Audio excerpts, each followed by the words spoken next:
Good afternoon everyone. नमस्कार दोस्तों, मैं प्रकृति पांडे आपका स्वागत करती हूँ हमारे चैनल परीक्षा जंक्शन पे, जहां हम आपको रेलवे लक्ष्य बैच लेके एक इनिशिएटिव लेके आए हैं और यहाँ पे हम आपको आरआरबी एनटीपीसी की तैयारी करवा रहे हैं, जिसका नोटिफिकेशन हाल ही में जारी हुआ है ग्रुप डी एग्जामिनेशन के लिए।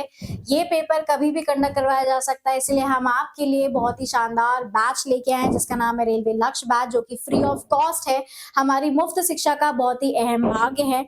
यहाँ पे हम आपको एनटीपीसी आरआरबी एनटीपीसी की पूरी जो है तैयारी करवा रहे हैं विद एमसीक्यूज।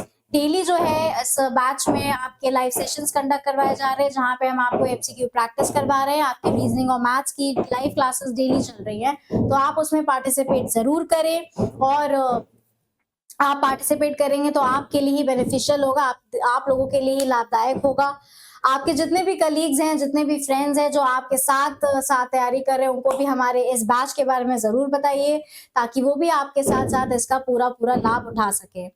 यही नहीं, परीक्षा जंक्शन प्लेटफॉर्म जो है ये केवल आपका आरआरबी एनटीपीसी की तैयारी नहीं, आपके जितने भी गवर्नमेंट एग्जाम्स की तैयारी है, जैसे कि आपका बैंकिंग हो गया, पटवारी का पेपर हो गया, पुलिस का पेपर हो गया, एसएससी सीजल हो गया, आपका यूपीएससी हो गया, स्टेट पीसीएस हो गया, इन सारे एग्जाम की प्रिपरेशन जो है वो आपको फ्री ऑफ कॉस्ट परीक्षा जंक्शन करवा रहा है। तो आप हमें हमारे सारे सोशल मीडिया प्लेटफॉर्म पर जरूर फॉलो करें, हमारा बेल नोटिफिकेशन ऑन कर ले, ताकि आपको हमारे लाइव क्लासेस की जो नोटिफिकेशन है वो टाइम टू टाइम मिलता रहे।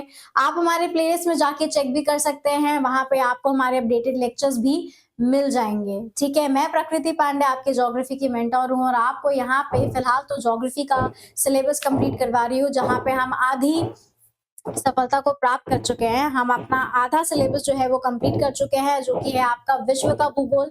वो पोर्शन आपका पूरा कंप्लीट हो चुका है, तो आप प्लेलिस्ट में जाके चेक कर सकते हैं।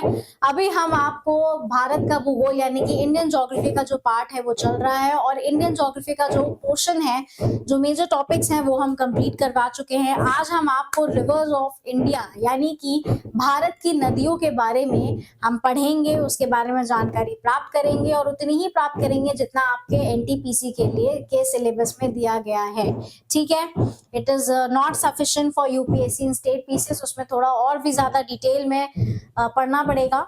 ठीक है, चलिए आप अपने साथ एटलस लेके बैठेगा। उम्मीद करते हैं कि अब तक आप जो है वो पेन पेपर लेके बैठे गए होंगे।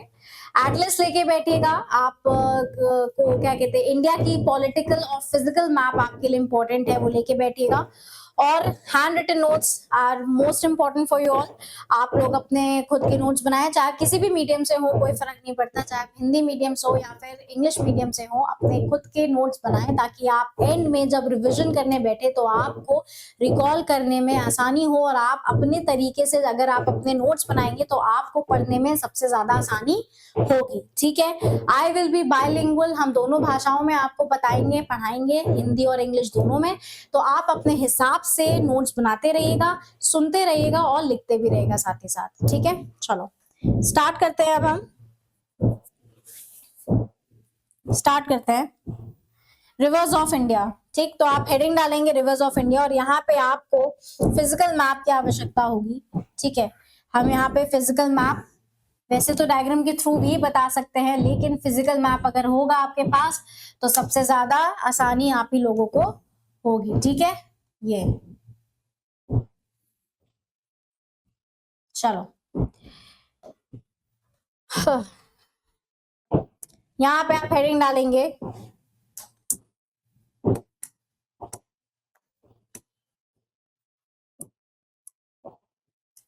Reverse of India. Reverse of India यानी कि भारत की नदियां, भारत की नदियां। ठीक, भारत की नदियां। भारत की नदियों में सबसे पहला हमारा जो टॉपिक होता है वो होता है हमारा ड्रेनेज सिस्टम या फिर ड्रेनेज पैटर्न जिसको बोलते हैं। ड्रेनेज सिस्टम यानी कि अपवाह तंत्र। ठीक है, इसे क्या बोलेंगे, अपवाह तंत्र। तो यहां लिखेंगे ड्रेनेज सिस्टम, जिसे हम बोलते हैं अपवाह अपवाह तंत्र। ठीक, क्या बोलेंगे, हम बोलेंगे अपवाह तंत्र। ठीक है, तो अपवाह तंत्र क्या होता है, ड्रेनेज सिस्टम क्या होता है, उसको जरा समझ लेंगे, साथ ही साथ लिखते चले जाएगा हमारे साथ। ठीक है, हम आपको बोल बोल के लिखवाते भी रहेंगे। तो पहला है कि जल के एक निश्चित, यहाँ लिखेंगे, जल के एक निश्चित, ये तो है। ठीक है, अगर आपको मेरी हिंदी की हैंडराइटिंग समझ में ना आए, जो कि ऑब्वियस सी बात है कि नहीं ही आती होगी कई लोगों को, क्योंकि इतनी अच्छी जो है, तो अगर यदि नहीं आती है समझ में, तो जो हम बोल रहे हैं उस पर ध्यान दीजिएगा और अपना लिखते चले जाएगा, क्योंकि हम बोल बोल के लिख रहे हैं। तो जल के एक निश्चित धारा में प्रवाह, एक निश्चित धारा में प्रवाह, एक निश्चित धारा में प्रवाह को अपवाह कहते हैं। ठीक है, को अपवाह कहते हैं। क्या बोलते हैं, अपवाह कहते हैं। ठीक, जल के एक निश्चित धारा में प्रवाह को अपवाह कहते हैं। ठीक है, ये तो हो गया आपका अपवाह। अब तंत्र क्या होता है, तंत्र का मतलब होता है नेटवर्क। क्या मतलब होता है, नेटवर्क, नेटवर्क या सिस्टम, जो भी आपको उचित लगे, है ना।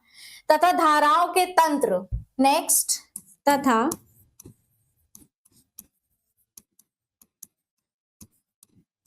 धाराओं के तंत्र, ब्रैकेट में नेटवर्क। ठीक, धाराओं के तंत्र को अपवाह कहते हैं, अपवाह तंत्र कहते हैं, अपवाह तंत्र कहते हैं। ठीक, ठीक है, चलो, उसके बाद आता है आपका नदी द्रोणी। नेक्स्ट क्या है आपका, नदी द्रोणी, फिर है नदी द्रोणी, उसको इंग्लिश में बोलते हैं रिवर बेसिन। क्या बोलते हैं, रिवर बेसिन। क्या बोलेंगे, रिवर बेसिन। ठीक है, चलो, आपका नदी द्रोणी क्या होता है, यहाँ पे बड़ी नदियों के अपवाह को क्या बोलेंगे हम, नदी द्रोणी, बड़ी नदियों का अपवाह क्षेत्र। तो यहाँ पे आप लिखेंगे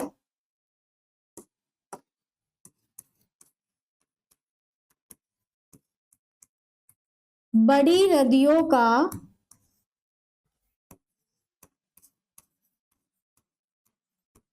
अपवाह क्षेत्र। ठीक, बड़ी नदियों का अपवाह क्षेत्र। फिर आता है आपका जल संभर। फिर क्या आता है, फिर आता है जल संभर।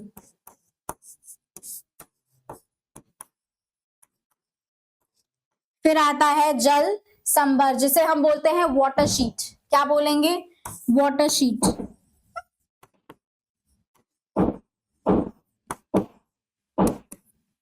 Water sheet, water shade, water shade. ठीक है, क्या बोलेंगे, वाटर शेड। ठीक है, यहाँ पे छोटी नदियां हो गई, है ना, तो यहाँ पे क्या है, यहाँ पे हो गई आपकी छोटी नदियां, छोटी नदियां। ठीक, छोटी नदियां, या फिर आप कह सकते हो नालों का अपवाह क्षेत्र, अपवाह क्षेत्र, क्षेत्र मतलब रीजन। ठीक, तो यहाँ पे हमने क्या इंपॉर्टेंट टर्म्स देखे आज, रिवर्स ऑफ इंडिया यानी कि भारत की नदियां हमने स्टार्ट करा, जहां पे हमने ड्रेनेज सिस्टम, जिसको हिंदी में बोलते हैं अपवाह तंत्र, उसके बारे में देखा। क्या होता है अपवाह, अपवाह यानी कि आपके ड्रेनेज का मतलब क्या होता है, जल के एक निश्चित धारा में प्रवाह को अपवाह कहते हैं। और आपका तंत्र क्या हो गया, नेटवर्क क्या हो गया, तथा धाराओं के तंत्र को अपवाह तंत्र कहते हैं। उसके बाद हमारा टर्म आता है नदी द्रोणी, जिसे इंग्लिश में रिवर बेसिन बोलते हैं। इसका मतलब है कि यहाँ पे बड़ी नदियों का अपवाह क्षेत्र जो होता है उसको हम रिवर बेसिन यानी कि नदी द्रोणी बोलते हैं। फिर आता है आपका जल संभर, जिसे हम इंग्लिश में वाटर शेड बोलते हैं, वाटर शेड एरियाज। ये कहा, इसका मतलब होता है कि जो छोटी नदियां हैं आपकी, छोटी नदियां या फिर नालों का जो अपवाह क्षेत्र होता है उसे हम क्या बोलते हैं, जल संभर बोलते हैं। ठीक है, इसका स्क्रीनशॉट ले ले या फिर पॉज करके लिख लें। नेक्स्ट आता हमारा भारत का नदी तंत्र। तो आप यहाँ पे हेडिंग डालेंगे भारत का नदी तंत्र। क्या है? भारत का नदी तंत्र। ठीक, भारत का नदी तंत्र कई 3 हिस्सों में बटा हुआ है। ठीक, कितने?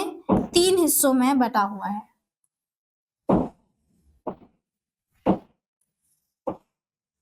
ठीक, 3 हिस्सों में बटा है। पहला आता है आपका हिमालय नदी।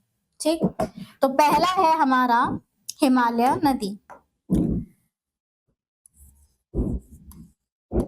हिमालय नदी क्या है? पहला है हमारा हिमालय नदी तंत्र। ठीक है, Himalayan river system, Himalaya river system. ठीक, फिर है हमारा यहाँ पे, फिर अगर हम देखें, फिर आपका प्रायद्वीपीय नदी तंत्र। राइट, फिर आता है आपका प्रायद्वीपीय नदी तंत्र, प्रायद्वीपीय नदी तंत्र। ठीक, एक तो ये हो गया, और दूसरा है आपका, सॉरी, तीसरा है आपका अतः स्थलीय नदी तंत्र। कौन सा? अतः स्थलीय नदी तंत्र। फिर से बोल रहे हैं, जिनको हमारी हैंड राइटिंग लिखावट समझ में ना आ रही हो वो हमारे शब्दों पर ध्यान दें, सुनते रहिए और लिखते रहिएगा। ठीक है, ये दोनों मीडियम्स के लिए, इंग्लिश और हिंदी मीडियम वालों के लिए है। ठीक है, हिमालय रिवर सिस्टम हो गया, डेक्कन जो आपका पेनिनसुलर रिवर सिस्टम जिसको बोलते हैं, प्रायद्वीपीय नदी तंत्र यानी कि पेनिनसुलर रिवर सिस्टम, और ये को हो गया आपका अतः स्थलीय नदी तंत्र यानी कि आपकी इनलैंड ड्रेनेज बेसिन। ठीक है, इनलैंड ड्रेनेज बेसिन। अब उसके बाद आपका आता है हिमालय नदी तंत्र के बारे में हम देखेंगे, तो इसको भी हम बांटेंगे। ठीक है, इसको भी हम डिवाइड करेंगे, इसे भी हम क्या करेंगे, डिवाइड करेंगे। ठीक है, इसे भी हम डिवाइड करेंगे, तो 3 भाग में इसको डिवाइड करेंगे। आपने इंडस, गंगा, ब्रह्मपुत्रा के बारे में सुना होगा, यानी कि सिंधु नदी, गंगा नदी और ब्रह्मपुत्रा नदी। तो यहाँ पे 3 हिस्सों में बटेगा, ये भी 3 हिस्सों में इसको पढ़ेंगे। पहला हो गया हमारा सिंधु नदी। पहला क्या है हमारा? सिंधु नदी, सिंधु नदी। ठीक है, सिंधु नदी। अब सिंधु नदी को इंग्लिश में क्या बोलेंगे? Indus river. क्या है? Indus river. उसके बाद आता है आपका गंगा नदी। क्या है? गंगा नदी। इंग्लिश में क्या बोलेंगे? गंगा रिवर। ठीक, फिर आता है आपका ब्रह्मपुत्रा, ब्रह्मपुत्रा नदी। ठीक, ब्रह्मपुत्रा नदी। ठीक है, ब्रह्मपुत्रा नदी, ब्रह्मपुत्र नदी कह सकते हो, ब्रह्मपुत्रा नदी। चलो, ठीक,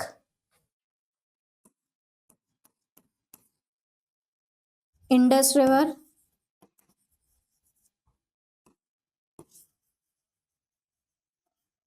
गंगा रिवर, और क्या है ये? ब्रह्मपुत्रा रिवर।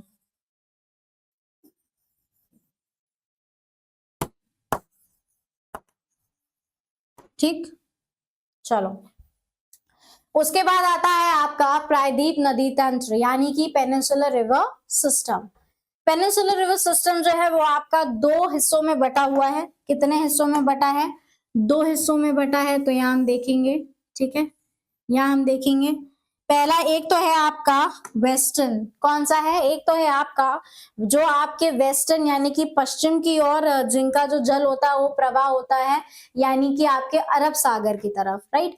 और जो एक होता है आपका ईस्ट, ईस्ट की तरफ यानी कि पूर्वी दिशा की तरफ जो आपके जो जल है वो प्रवाह होते हैं किसमें, बंगाल की खाड़ी यानी कि बे ऑफ बंगाल में। तो यहाँ पे पश्चिम की ओर बहने वाली नदियां, ठीक है, क्या लिखेंगे हम, पश्चिम, पश्चिम की ओर, पश्चिम की ओर बहने वाली नदियां, पश्चिम की ओर बहने वाली नदियां, ठीक है। कौन कौन सी होती हैं, कौन कौन सी होती हैं, एक तो हो गई आपकी नर्मदा, ठीक, हिंदी मीडियम हिंदी में भी नर्मदा ही बोलेंगे, ठीक है। एक हो गई आपकी नर्मदा, दूसरी हो गई तापी, ठीक, तापी। फिर होता है आपका माही, माही, फिर होता है साबरमती, फिर क्या होता है, साबरमती। और ये सब कहाँ पे जाके पानी कहाँ पे जाके इनका जो है ड्रेनेज होता है, कहाँ पे जाके अप्पा होता है, वो आता है आपका अरब सागर में, अरेबियन सी में। हमने शॉर्ट फॉर्म में एएस लिखा है, एएस का मतलब है अरेबियन सी यानी कि हिंदी में हुआ आपका अरब सागर, ठीक है। चलो, ये हो गया आपका पश्चिमी की ओर बहने वाली। अब यहाँ पे हम लिखेंगे पूर्वी की ओर बहने वाली नदियां, ठीक, पूर्व, पूर्व की ओर, पूर्व की ओर बहने वाली नदियां, ठीक है। कौन कौन सी हो गई, कौन कौन सी हैं, एक हो गया आपकी महानदी, महानदी, फिर है आपकी गोदावरी, फिर है आपकी, फिर है आपकी कृष्णा, फिर है कावेरी, ठीक। और ये इनका पानी कहाँ प्रवाह होता है जाके, बंगाल की खाड़ी यानी कि बे ऑफ बंगाल में। मैंने शॉर्ट फॉर्म में बीओबी लिखा है, ठीक है, बीओबी मतलब बे ऑफ बंगाल, हिंदी में बोलेंगे बंगाल की खाड़ी। और यहाँ पे आपका अतः स्थलीय नदी तंत्र, इसका मतलब होता है इंग्लिश में इनलैंड ड्रेनेज बेसिन। और यहाँ पे आपकी एक नदी आती है वो है लूनी, लूनी रिवर, ठीक, कौन सी, लूनी रिवर, ठीक। चलो, अब आप जो है इसका स्क्रीनशॉट ले लें या फिर पॉज करके नोट डाउन कर लें, ठीक है। एक बार फिर से आपके लिए पढ़ दे रहे हैं। भारत की जो नदी तंत्र है वो 3 भागों में बटी हुई है। पहला हो गया हमारा हिमालय नदी जिसे हम हिमालयन रिवर सिस्टम बोलते हैं, फिर दूसरा हो गया हमारा प्रायद्वीप नदी जिसे हम पेनिनसुलर रिवर सिस्टम बोलते हैं, और तीसरा हो गया हमारा अतः स्थलीय नदी तंत्र यानी कि Indian basin, Indian drainage basin, ठीक है। इंडियन ड्रेनेज बेसिन में एक आपकी रिवर आती है जो है हमारी लूनी रिवर, ठीक है। उसके बाद आता है आपका हिमालय नदी तंत्र यानी कि हिमालयन रिवर सिस्टम जो 3 भागों में बटा हुआ है, इंडस, गंगा और ब्रह्मपुत्र, यानी कि सिंधु नदी, गंगा नदी और ब्रह्मपुत्र नदी। हम इन तीनों के बारे में डिटेल में देखेंगे, जानेंगे, पढ़ेंगे। उसके बाद आता है आपका पेनिनसुलर रिवर सिस्टम यानी कि प्रायद्वीपीय नदी तंत्र। ये भी 2 हिस्सों में बटी हुई हैं, एक जो आपके पश्चिमी की ओर बहने वाली नदियां हैं यानी कि जो वेस्टर्न साइड में आपकी जो रिवर फ्लो होती हैं, कौन कौन सी, नर्मदा, तापी, माही, साबरमती। जो कहाँ पे जाके इनका पानी अपवाह होता है वो होता है अरब सागर में। फिर होता है आपका, आता है पूर्व की ओर बहने वाली नदियां यानी कि जो ईस्ट की तरफ फ्लो करती हैं, वो कौन कौन सी हैं, महानदी, गोदावरी, कृष्णा, कावेरी। और इनका पानी जो है वो कहाँ प्रवाह होता है, बंगाल की खाड़ी यानी कि बे ऑफ बंगाल में, ठीक है। चलिए इसका नोट डाउन कर लीजिएगा। Next, Sindhu river system, river network. तो अब हमारे यहाँ पे हेडिंग डालेंगे सिंधु रिवर नेटवर्क।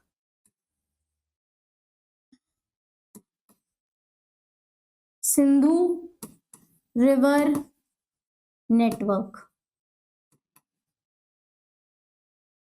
ठीक। हिंदी मीडियम वालों के लिए सिंधु नदियां, सिंधु नदी तंत्र, ठीक है, सिंधु नदी तंत्र।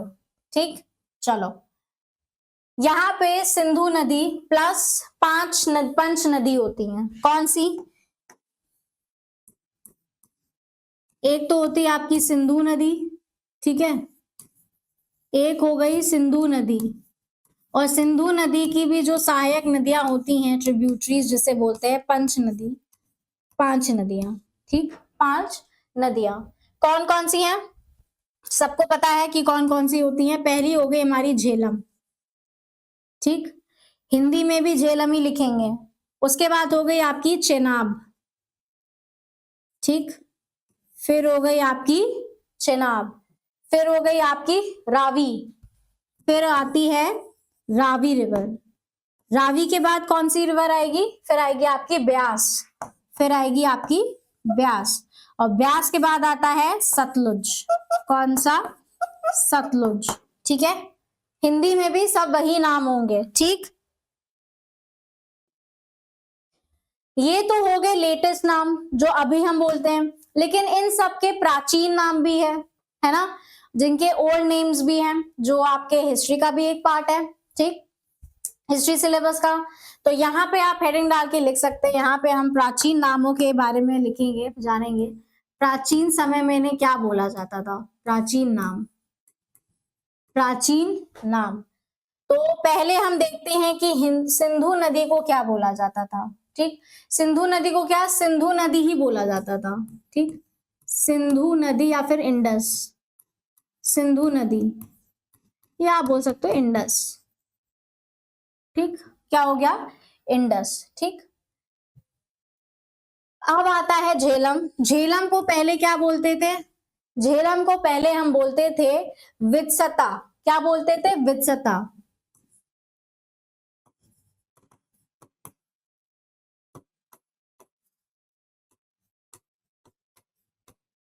वित्सता। ठीक, चेनाब को, चेनाब को, चेनाब को बोलते थे अस्किनी। क्या बोलते थे? अस्किनी, अस्किनी।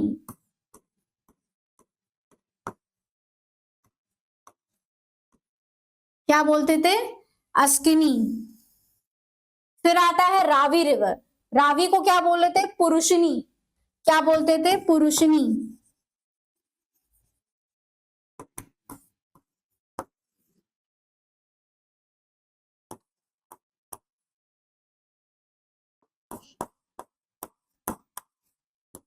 ठीक,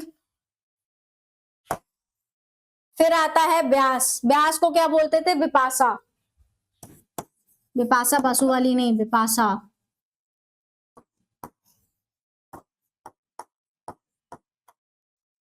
ठीक, और सतलुज, सतलुज को सतुद्री। क्या बोलते थे? सतुद्री, सतुद्री। ठीक है, तो आप इसको नोट डाउन कर लीजिए, इंपॉर्टेंट है, पूछा जाता है। ठीक है, आपके हिस्ट्री में भी है ये और ज्योग्राफी में भी है। ठीक, तो सिंधु नदी के बारे में हम देखते हैं। सिंधु नदी एक तो है, और इसकी जो 5 नदी है, यानी कि इसकी जो सहायक नदियां, यानी कि जो ट्रिब्यूटरीज हैं, हमें पता है ये आपके सीक्वेंस में ही लिखा हुआ है। क्या इसको सीक्वेंस में याद करना इंपॉर्टेंट है? जी हाँ, इंपॉर्टेंट है। पहले है झेलम, चेनाब, रावी, ब्यास और सतलुज। ये सब इनके यहाँ पे न्यू फैशन नाम है। अब ओल्ड फैशन नाम कौन कौन से हैं, यानी कि जो प्राचीन समय में इनको क्या बुलाया जाता था, किस नाम से जाना जाता था? तो सिंधु नदी को तो सिंधु नदी या फिर इंडस रिवर, आप कुछ भी कह सकते हो, दो में से एक। और दूसरा यहाँ पे स्टार्ट होता है झेलम, तो झेलम को ही क्या बोलते थे? वित्सता। ठीक है, चेनाब को अस्किनी, रावी को पुरुषनी, ब्यास को बिपासा एंड सतलुज को सतुद्री। ठीक है, इसको नोट डाउन कर लें या फिर स्क्रीनशॉट ले लें। नेक्स्ट अब आप जो है वो अपना फिजिकल मैप खोल के बैठे। ठीक है, फिजिकल मैप अपना खोल के बैठे। हमारे लिए ये पोर्शन इंपॉर्टेंट है, इसलिए इसको जूम इन किया है मैंने। ठीक है, ये पोर्शन हम आप यहाँ पे क्या है, इंडस रिवर के बारे में पढ़ रहे हैं, तो यहाँ पे हमारे लिए इंपॉर्टेंट है। पहली बात तो ये है कि ये हो गया आपका इंडस रिवर, जो कहाँ से? यहाँ से आ रही है। ठीक है, यहाँ से आपकी कौन सी आ रही है रिवर? ये हो गई आपकी इंडस रिवर। ये है आपकी इंडस रिवर। ठीक है, इंडस रिवर जो कहां से आ रही है? बोखरचू हिमनन से। कहां से? भोकरचू हिमनद से, भोकरचू हिमनद से, ठीक है, भोकरचू हिमनद से, जहां पे आपका मानसरोवर, जहां पे है मानसरोवर और राकस झील, जहां पे मानसरोवर और राकस दोनों झीलें हैं, ठीक है, वहां से किसका उद्गम है, वहां से है सिंधु नदी का उद्गम। कहां से उद्गम है, बोखरचू हिमनद से, कहां से, बोखरचू हिमनद से, ठीक है। उसके बाद आता है आपका झेलम, फिर आती है आपकी झेलम, ये रहा झेलम, ठीक, ये है झेलम। झेलम के बाद आता है आपका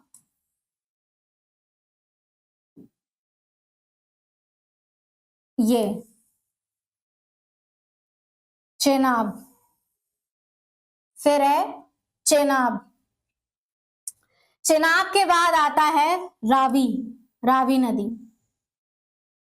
कौन सी, रावी नदी, ठीक।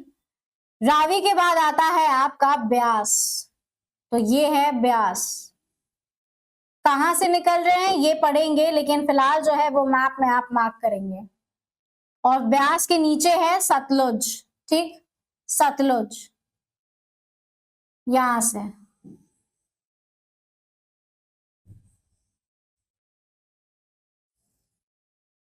तो सतलुज, और यहाँ पे अगर आप देखिए ये है आपका राकस झील और ये है आपका मानसरोवर झील, ठीक है, ये है राकस झील और ये है मानसरोवर झील, ठीक है। इसे देख लीजिएगा और क्या करेंगे, नोट डाउन करेंगे, मैप में मार्क करेंगे, ठीक है, मैप में मार्क कर लीजिएगा।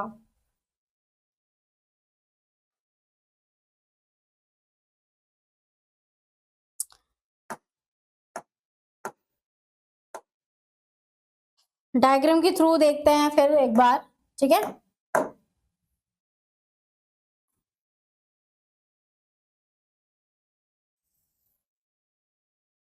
ये हो गई आपकी सिंधु नदी,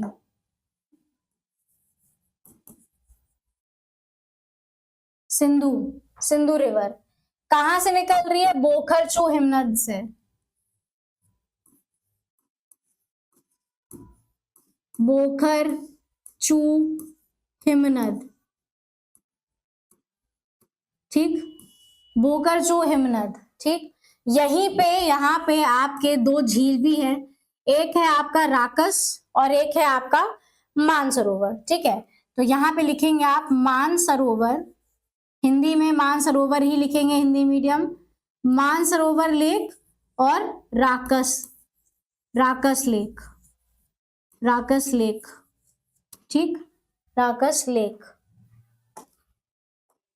ठीक। उसके बाद आता है आपका झेलम,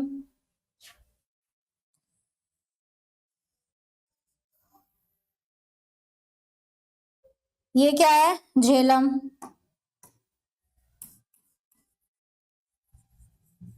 ये कौन सी हो गई नदी हमारी, झेलम। उसके बाद आता है आपका चेनाब,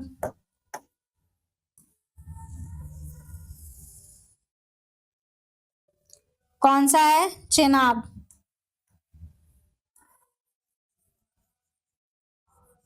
ठीक, चेनाब। चेनाब के बाद आता है रावी, ठीक है, रावी रिवर हो गया एक आपका,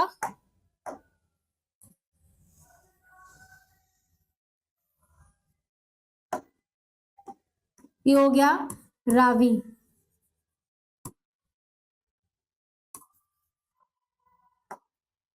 रावी रिवर, ठीक। रावी के बाद आता है आपका ब्यास, फिर आता है ब्यास,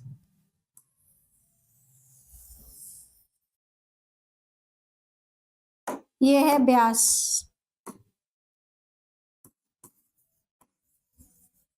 ब्यास। और ब्यास के नीचे है सतलुज, ब्यास के नीचे क्या है, सतलुज। वैसे सतलुज अगर देखें तो यहां से है इसका, सतलुज का, ठीक है, ये क्या है, सतलुज,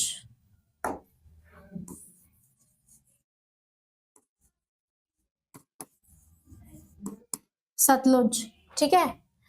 जहां पर ब्यास और सतलुज का मिलन होता है, जहां पे भी ब्यास और सतलुज का मिलन होता है वहां पे एक चीज बनी हुई है ना, वहां पर एक चीज बनी हुई है जिसे हम बोलते हैं हरिके बैराज, जिसका नाम है हरिके बैराज। क्या है नाम? हरिके बैराज। हरिके बैराज।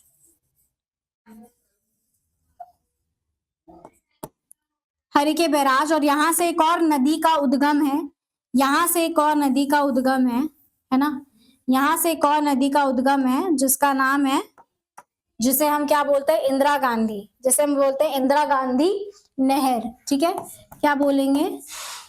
इंदिरा गांधी नहर। क्या बोलेंगे? इंदिरा गांधी नहर। ठीक है, इंदिरा गांधी नहर।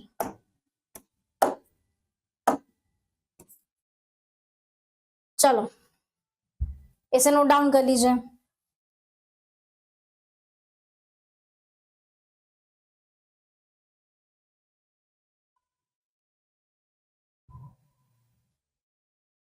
अब यहाँ पे कुछ इंपॉर्टेंट पॉइंट्स लिखेंगे हम, किसके बारे में? सिंधु नदी के बारे में। तो पहला जो हमारा पॉइंट है कि ये इंडिया में कहाँ से एंटर करती है, जो हमारी इंडस रिवर है, जो हमारी सिंधु नदी है, वो इंडिया में कहाँ से एंटर करती है? तो एक नाम है जो है दमचौक, दमचौक करके नाम है, वहां से भारत में प्रवेश करती है।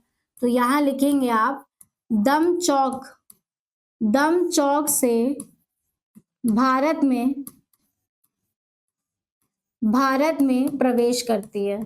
कौन सी? सिंधु नदी प्रवेश करती है। ठीक है, प्रवेश करती है। दूसरा, पाकिस्तान, ये नदी भारत से होते हुए पाकिस्तान जाती, तो पाकिस्तान में कहां से एंटर करती है? चिल्लास। क्या नाम है? चिल्लास से पाकिस्तान में प्रवेश करती है। चिल्लास से पाकिस्तान में प्रवेश करती है। ठीक, प्रवेश करती है, प्रवेश करती है। ठीक है, और मिठान कोट जो कि आपका पाकिस्तान में है, मिठान कोट,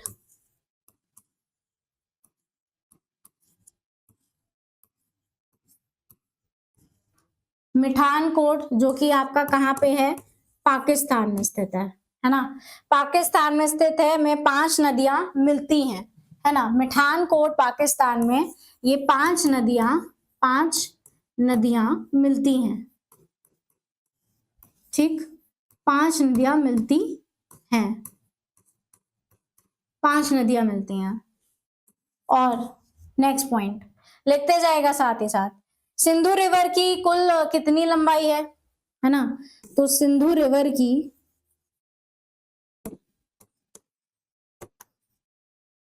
कुल कितनी लंबाई? वैसे तो ज्यादा है, कुल है 2880। कितनी है? 2880 किलोमीटर।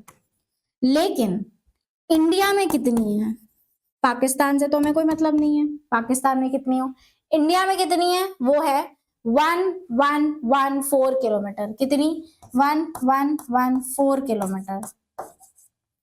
कितनी? 1114 किलोमीटर। ठीक, चलो ये हो गए हमारे कुछ इंपॉर्टेंट पॉइंट्स इसके बारे में, सिंधु नदी के बारे में।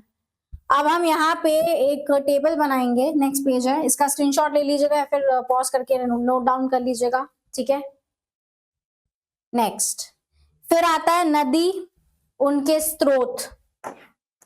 यहां पे हम नाम डालेंगे नदी, यहां पे डालेंगे स्रोत। ठीक, ये हो गया आपका स्रोत, और यहां पे हो गया उत्पत्ति स्थान, उत्पत्ति स्थान, उत्पत्ति स्थान। ठीक, उत्पत्ति स्थान। तो पहला है हमारा कौन सी रिवर? सिंधु। पहला है हमारा सिंधु रिवर। कौन सी नदी है? पहली हमारी सिंधु।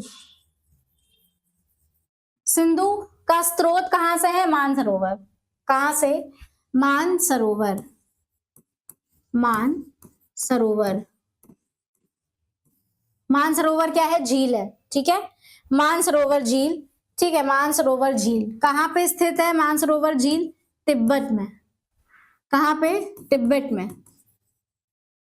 हिंदी में भी वही नाम रहेंगे, हिंदी मीडियम वाले। ठीक है, तो आप लोग हिंदी में लिख लीजिएगा। उसके बाद हमारी दूसरी कौन सी नदी है? वो है हमारी झेलम। कौन सी है? झेलम नदी। कौन सी? झेलम नदी। कहां से निकलती? शेषनाग झील से। ठीक, कहां से? शेषनाग झील। कहां से? शेषनाग झील, जो कि कहां पे है आपका? जम्मू कश्मीर में। कहां में? जम्मू कश्मीर में। ठीक, नोट डाउन कर लीजिए। फिर आता है आपका चेनाब। फिर आता है चेनाब। चेनाब कहां से? बारालाचला दर्रा। कहां से?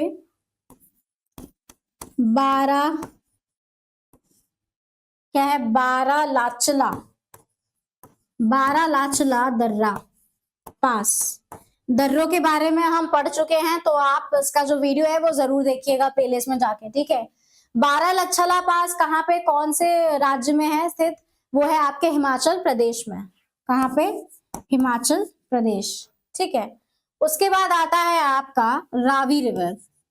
फिर आता है रावी रिवर। ठीक, फिर आता है रावी रिवर। तो रावी रिवर कहाँ पे? रोहतांग दर्रा। कहां से? रोहतांग दर्रा।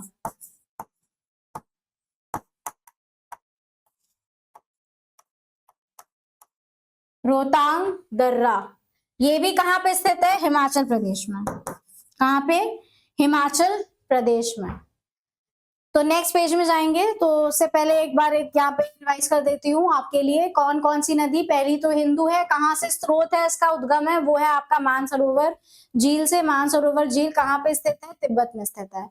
उसके बाद आता है आपका झेलम नदी। झेलम नदी कहाँ से उद्गम है? वो है आपका शेषनाग झील से। शेषनाग झील कहाँ पे है? जम्मू कश्मीर में है। उसके बाद आता है चेनाब। चेनाब का कहां से उद्गम है? वो आपका बारालाचला पास से है, बारालाचला दर्रा, और वो कहां पे स्थित है? वो है हिमाचल प्रदेश में। उसके पश्चात आता है रावी रिवर, जो कि कहां से उद्गम है? वो है आपका रोहतांग दर्रा, यानी कि रोहतांग पास से, और वो ये कहां पे स्थित है? हिमाचल प्रदेश में। ठीक है, नेक्स्ट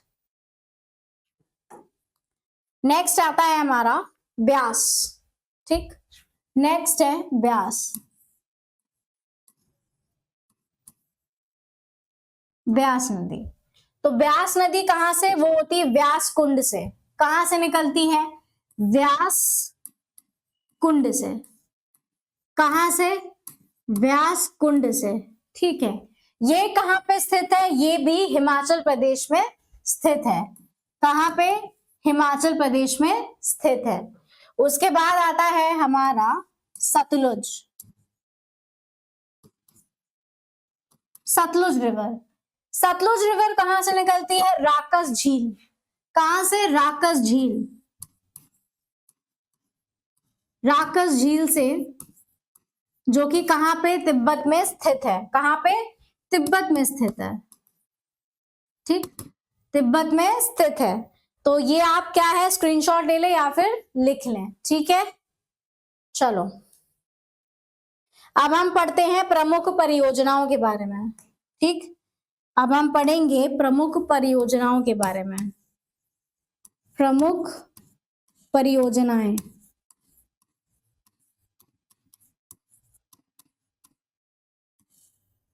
प्रमुख परियोजनाएं। ठीक है, तो पहला हम स्टेट वाइज ही पढ़ते हैं।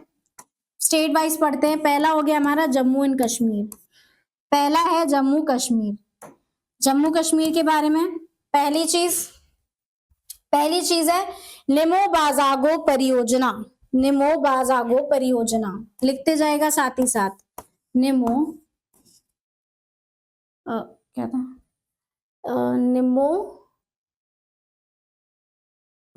निमो बजागो परियोजना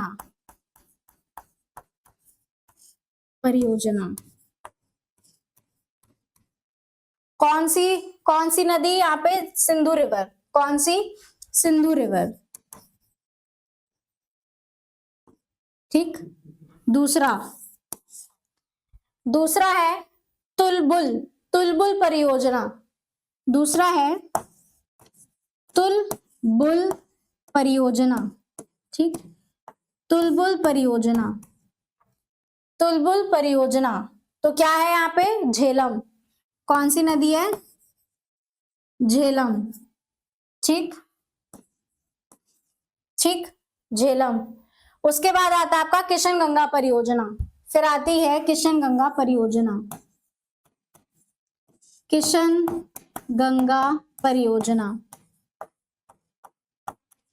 कौन सी? किशन गंगा परियोजना। ठीक है। ये कहां से? किशन गंगा रिवर से ही निकलती है। कहां से? किशन गंगा रिवर। किशन गंगा रिवर कहां से?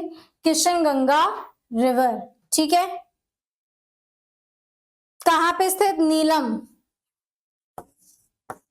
नीलम जो कहां पे है? पाकिस्तान में। कहां पे स्थित है? पाकिस्तान में। ठीक है। और जो किशन गंगा है वो झेलम की क्या है? सहायक नदी है। क्या है? झेलम की ट्रिब्यूटरी है, यानी कि सहायक नदी, ट्रिब्यूटरी ऑफ झेलम। ठीक। सहायक नदी किसकी? झेलम की। ठीक है। उसके बाद नेक्स्ट आता है हमारा, कितने नंबर पे था ये? 3। नेक्स्ट आता है हमारा उरी। कितने लोगों ने देखी है? कमेंट सेक्शन में जरूर बताएगा। उरी नाम से एक मूवी आई थी विकी कौशल की। उरी परियोजना ये कौन सी रिवर? झेलम। कौन सा रिवर? झेलम। ठीक। एक तो ये हो गया।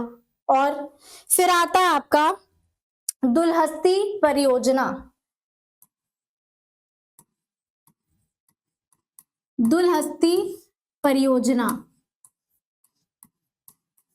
ये कौन सा रिवर हो गया? चेनाब। ठीक। कौन सी रिवर? चेनाब। ठीक। उसके बाद आपका है बगलीहार परियोजना। कौन सी? बगलीहार परियोजना। ये भी सेम रिवर, चेनाब। ठीक। कौन सा? चेनाब। फिर है आपका सलल परियोजना।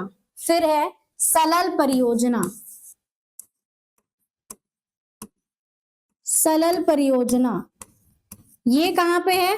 चेनाब। ठीक। ये भी कौन सा रिवर हो गया? चेनाब। चलो देखते एक बार फिर से। हम यहाँ पे कुछ प्रमुख परियोजनाओं के बारे में देखते हैं। स्टेट वाइज चल रहे हैं। जम्मू कश्मीर में कौन कौन सी है? निमो बजागो परियोजना जो कि आपकी किस नदी पर स्थित है? सिंधु नदी पे स्थित है। ठीक है। उसके बाद आता है आपका नेक्स्ट तुलबुल परियोजना जो कि झेलम नदी पर है। फिर आता है आपका किशन गंगा परियोजना जो आपकी किशन गंगा रिवर पर ही है और उसको नीलम कहा जाता है पाकिस्तान में, इसी रिवर को। और ये जो किशन गंगा रिवर है ये आपके झेलम नदी की सहायक नदी है, यानी कि ट्रिब्यूटरी ऑफ झेलम रिवर। उसके बाद आता है हमारा उरी परियोजना जो कि झेलम नदी पर ही है। दूसरा आता है हमारा दुलहस्ती परियोजना जो चेनाब रिवर पर है। बगलीहार परियोजना जो कि चेनाब नदी पर स्थित है और सलल परियोजना जो कि चेनाब नदी पर स्थित है। तो इसका आप स्क्रीनशॉट ले लीजिएगा या फिर पॉज करके लिख लीजिएगा। नेक्स्ट हमारा स्टेट आता है हिमाचल प्रदेश। अब हिमाचल प्रदेश में कौन कौन सी परियोजनाएं बनी हुई हैं, उनके क्या नाम है? ठीक है, ये देखते हैं। पहला है चामेरा परियोजना जो किस पर स्थित है? रावी रिवर पर। किस पर? रावी रिवर पर। ठीक है। किस पर? रावी रिवर पर। फिर आता है आपका पोंग बांध। फिर आता है पोंग बांध। फिर आता है पोंग बांध, जो कि किस पर, ब्यास नदी पर, किस पर, ब्यास नदी पर स्थित है। ठीक, किस पे है, ब्यास नदी पर स्थित है। ठीक है, यहाँ पे जलाशय है महाराणा प्रताप सागर। ठीक, यहाँ पर जलाशय है जिसका नाम है महाराणा प्रताप सागर। हिंदी में भी यही नाम होगा। ठीक है, हिंदी में भी यही नाम है। चलो स्क्रीनशॉट ले लीजिए या फिर पॉज करके लिख लीजिएगा। नेक्स्ट, पंजाब। अब पंजाब के बारे में देखते हैं कि पंजाब में कौन कौन सी हैं। पंजाब, कौन सी, पंजाब। पहला है थीन बांध।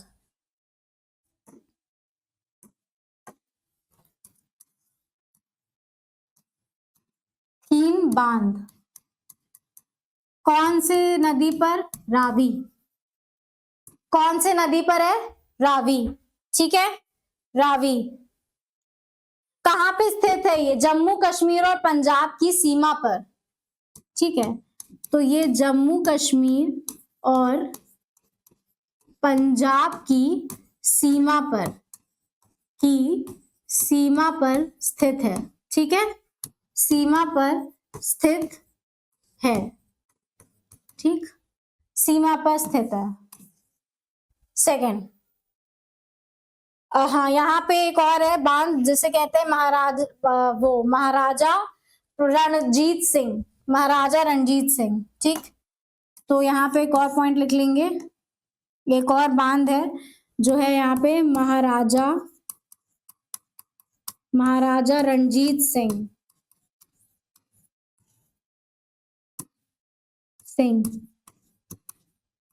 ठीक, महाराजा रणजीत सिंह। ठीक है, बांध कौन सा, महाराजा रणजीत सिंह बांध। ठीक, इसे लिख लीजिए। फिर आता आपका भाखरा बांध,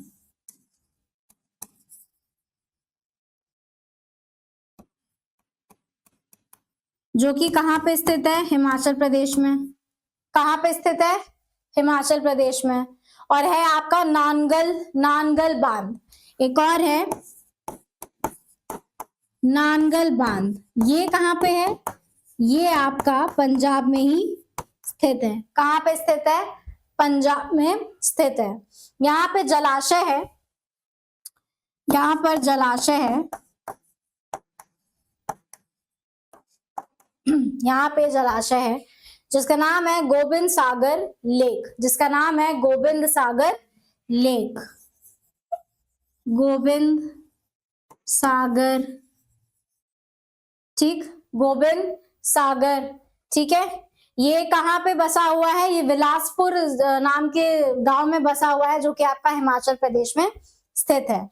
तो इसे आप लिख लीजिएगा कि हिमाचल प्रदेश में एक डिस्ट्रिक्ट है जिसका नाम है बिलासपुर, वहां पे आपका एक गोविंद सागर बना हुआ है। ठीक है, इसे लिख लीजिएगा। नेक्स्ट, स्क्रीनशॉट ले लीजिएगा। अब यहाँ पे आप सिंधु नदी के बारे में और भी कुछ इंपॉर्टेंट फैक्ट्स हैं जिसको हम देखेंगे। तो यहाँ पे आप हेडिंग डालिएगा सिंधु रिवर। क्या हेडिंग डालेंगे, सिंधु नदी या फिर सिंधु रिवर, सिंधु रिवर या फिर सिंधु नदी। ठीक, सिंधु रिवर या फिर सिंधु नदी, पहला पॉइंट हमारा जो है वो पहला पॉइंट है। तो जो सिंधु रिवर है वो कहां से, वो आपके लद्दाख और जस्कर के मध्य से होते हुए पर्वत श्रेणियों से निकलती है। तो यहाँ पे क्या लिखेंगे कि जो सिंधु नदी है, सिंधु रिवर, वो हो गया आपका लद्दाख और जस्कर के मध्य से। ठीक है, यानी कि लद्दाख और जस्कर के बीच से होकर बहती है, के मध्य से होकर बहती है।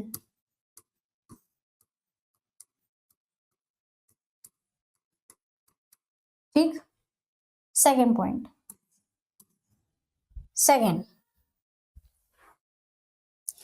सिंधु रिवर के बगल में कौन सा शहर बसा हुआ है? वो है लेह। लेह जो है, it is situated beside Sindhu river. ठीक है, सिंधु रिवर, ठीक है।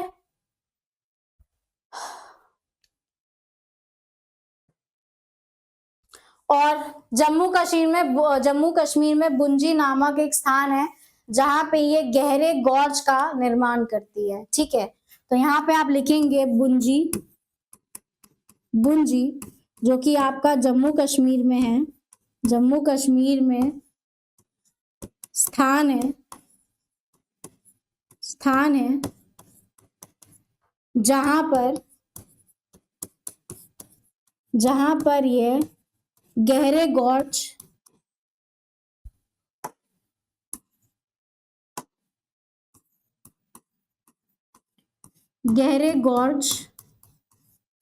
का निर्माण करती है।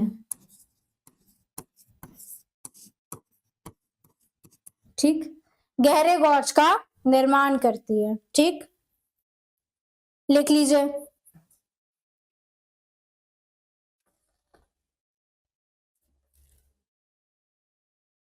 स्क्रीनशॉट ले लीजिएगा। नेक्स्ट है हमारा इंडस वाटर ट्रीटी, है ना, सुना होगा आपने इसके बारे में। इंडस वाटर ट्रीटी जो कब साइन की गई थी? 1960 में, है ना। कब बनी थी? 1960 में। किसके बीच? इंडिया और पाकिस्तान के बीच में। ठीक है, एक्सक्यूज मी, इंडिया और पाकिस्तान के बीच में। अब यहाँ पे एक चीज है कि यहाँ पर आपका जो 3 ये नदियां हैं, एक हो गई आपकी सिंधु, एक हो गई झेलम, ठीक, और एक हो गई आपकी चेनाब। ठीक, सिंधु, झेलम और चेनाब, इन तीनों का जो पानी है वो 80% किसके अंडर, कहां पे है? पाकिस्तान। ठीक है, किसके अंडर में जाएगा? पाकिस्तान में फ्लो होता है। और 20% जो है वो इंडिया में फ्लो होता है। 20% इंडिया। ठीक, 20% इंडिया। ये 3 नदियां यहां पे हो गई। दूसरा पॉइंट ये है हमारा कि बाकी की और जो नदियां हैं, जैसे कि हो गया आपका रावी, ब्यास और सतलुज, है ना। रावी, ब्यास और सतलुज, इसका 80% पानी कहां पे फ्लो होता है? इंडिया। और 20% कहां पे? पाकिस्तान। ठीक, तो इसे आप नोट डाउन कर लीजिएगा,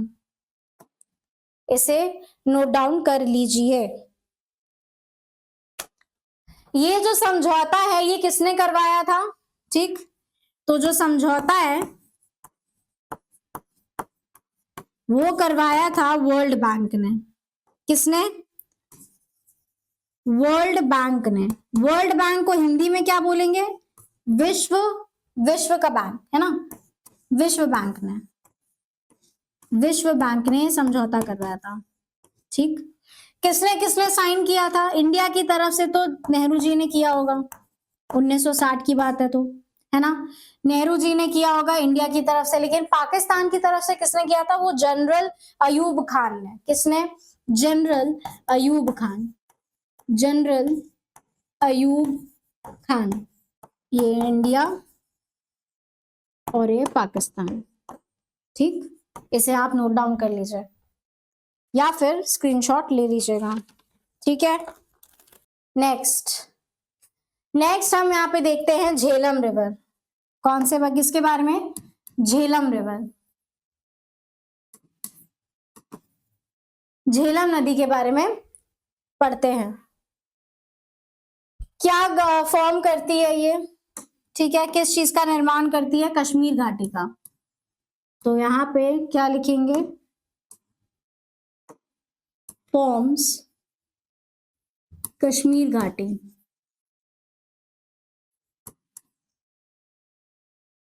हिंदी में क्या लिखेंगे कि यहाँ पे कश्मीर घाटी का निर्माण करती है। ठीक है, यहाँ पे झेलम के बगल में कौन सा शहर बसा हुआ है? श्रीनगर। बहुत ही खूबसूरत जगह है, लाइफ में एक बार विजिट जरूर करिएगा। Srinagar is situated beside Jhelum river. ठीक, is situated beside Jhelum river. ठीक है, सिचुएटेड बिसाइड झेलम रिवर। यहाँ पे एक और लेक का निर्माण होता है जो इंडिया की सबसे बड़ी क्या है? मीठे पानी की झील है, फ्रेश वाटर लेक है। वो कौन सी है? वुल्लार, है ना, वुल्लार लेक या फिर झील, नाम वही रहेगा हिंदी में। ठीक है, Wular lake, right. Wular lake is formed, जो कि India's largest fresh water lake है। ये फ्रेश वाटर लेक है।